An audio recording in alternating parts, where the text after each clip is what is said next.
love me, and that's fine. It's finally so clear. It's not really anything you said, it's in what you do that's true. It's where the problem is. Here to talk about our theme a little bit here today is Tammie Rubin. She is an artist, a ceramicist, a sculpture artist. Her practice considers power objects, coded symbols, Black American migration, citizenry, rituals, and magical thinking in ceramic, conical forms, raised maps, and murals to create spaces of metaphysical, physical, and spiritual escape. She has been chair of Austin's Art in Public Places, the organization that brings great public art throughout the entire city. She's a professor of art at St. Edward's University. That's most of the important stuff. She's got a lot more important stuff to share with you right now. Please help me in welcoming to our stage Miss Tammie Rubin.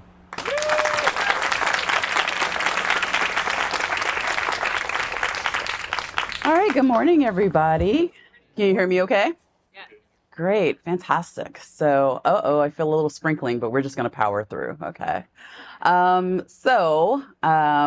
I'm actually coming off of AIPP because I'm timed out. So you can only do 3 terms and I'm hitting my 6 years. And so if you don't know about AIPP and you're wondering where all the amazing public art comes from, I encourage you to go to their website and look at the map. And as you're making your way through the city, just look at all the artists who contribute to it daily.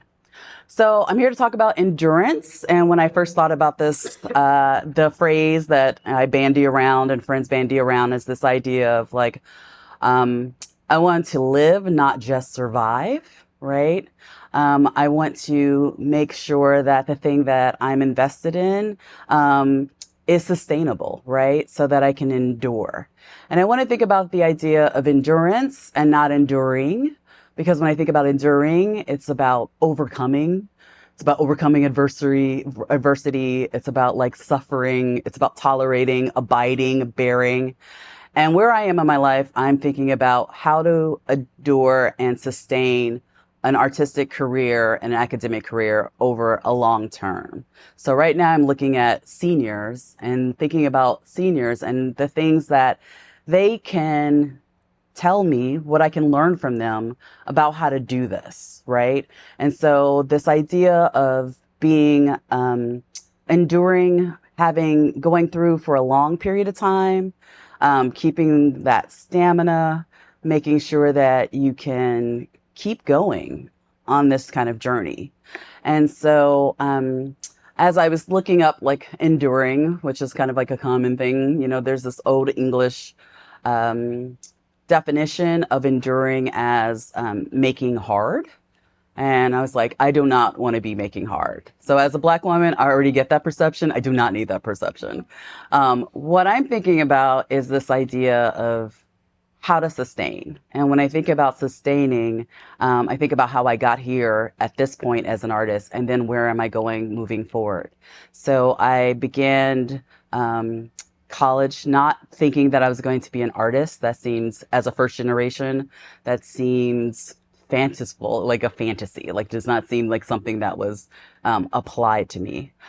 However, I met some amazing people along the way, people in my art classes that I was taking as like technical electives, and they are the people that showed me that there was a way to be an artist and to be immersed in something that is passionate. I had professors who would invite me into their studios, and it was the first time I saw like what a working artist looks like and what does an art professor look like. But upon graduation, it's like what to do with that. Like, how do I keep going after I don't have this institution and these people immediately surrounding me who are involved in the same thing? And so it begins with like prioritizing. And then sometimes you're having to, I felt like I had to kind of not covet, but like had to keep safe, like my dreams and the perceptions and the realizations that I wanted for myself. Because when you tell other people who are not involved in the arts, they say, what are you going to do with that? How do you make money? How are you going to live? So on and so forth. And all those things just kind of make your dreams and your perception, the things that you want to do, feel a little bit smaller and smaller and smaller. And as an artist, you already have insecurities, so you don't need more. So the first thing I would say is that you have to prioritize. Making my work a priority also made me think about how I needed to keep track or keep safe my goals, my dreams, my wants as an artist. The second part of that was creating a community. And I think a community as big community and small community. So big community is that I just needed to immerse myself with people who were already doing the thing that I wanted to do. And being open to the fact that I didn't know a lot of things and I needed to find that out from other people. And the best way to do that was to surround myself with them. Surround myself with people who were on the same journey in different places. So people who were beginning like I was, people like emerging mid-career, like late career, and trying to figure out a path and a journey that is specifically mine. I say big because like that means I don't need to be necessarily friends with all those people. I don't see them daily, but they are the people who support me just for the fact that they are practicing in their creative field and that I can see what they're doing. And I can commune with them. And going to places where I could commune with artists continues to be really, really important.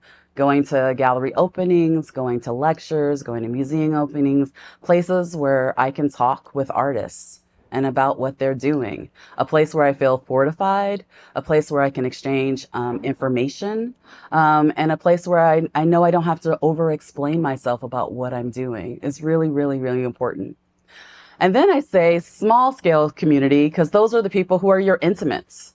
So those are the people that I can tell all the things to. And that means when I'm feeling disappointed that I didn't get a grant, that I'm disappointed of how some material experiments didn't work out, or that I'm really excited and they're excited with me for my wins and I'm excited for their wins as well. And that we realize that even though we complain, we know that we are so extremely blessed that we found our calling.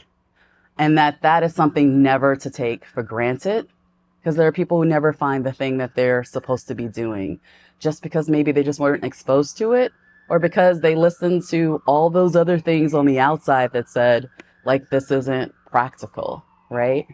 Or that you couldn't overcome your own insecurity or your own fears.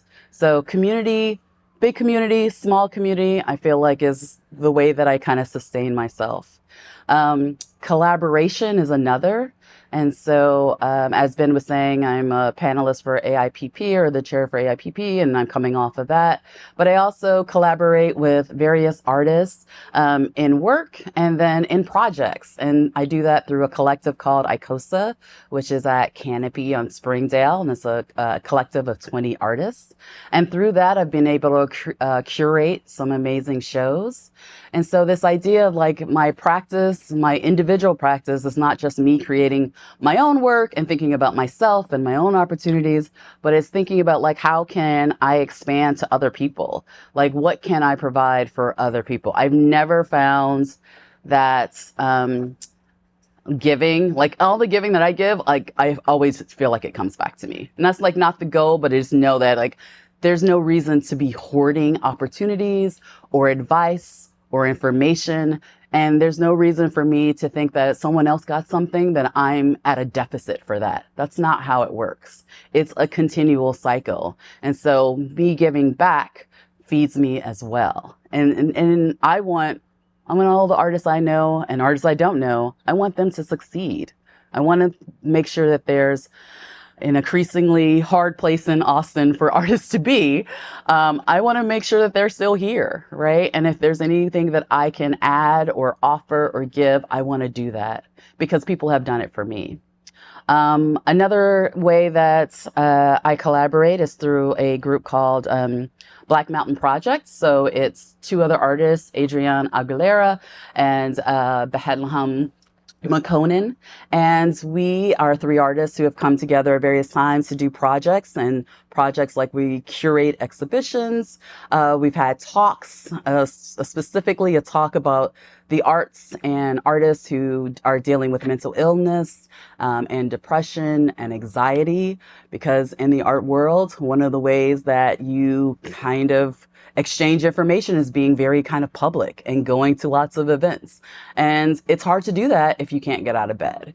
And so that was the area that we had an artist who was doing a show that we were working with. And he brought that out to us and he trusted us with that information and he made a show about that.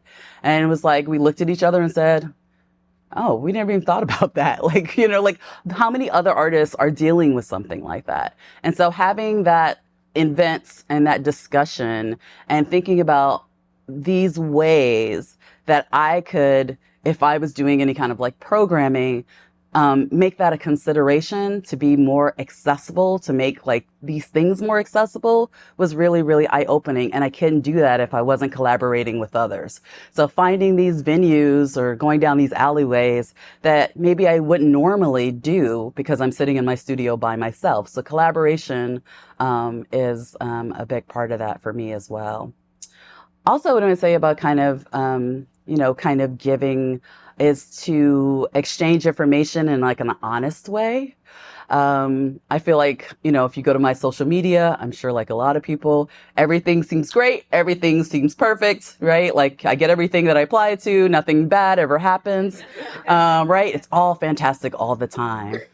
But in those conversations that I have with other people, whether they be big community or small community, that's where we really talk about like the energy, the overwhelming sense of like the to-do lists of all the things that I have to do to support myself as an artist that is not actually the making. So that's like the emails and doing the packing and shipping and answering a lot of emails for things that like don't have anything to do with me, but people contact me anyway because they haven't really paid attention to exactly what I do.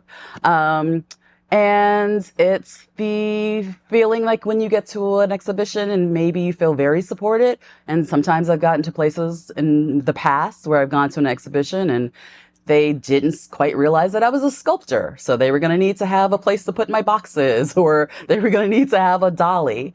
So thinking about this idea of like, there are all of these things that go along with my creative production that I have to do so that I can send the work out into the world. And that's really important. But how to make sure that those things don't overwhelm the passion and the studio time. How to make sure that that continues to be in balance. So I was talking to an artist who actually has a show. Her name is Caitlin Sullivan Two Trees, and she's in her 70s, and she has a show right now at the Christian Green Gallery on UT's campus. And I was at dinner. I was fortunate enough to be asked for dinner, and I'm like, how do you keep doing it? Like, how do you keep doing these things? And she said that one, she uses her Google Calendar for everything. And I said, oh, I also use my Google Calendar for everything. I put everything on it. I put things that I have to do. I have put my meetings. I put my social events, catching up with friends, dinners, so on and so forth. And she's like, yeah, and I use color coding. And I was like, I also use color coding.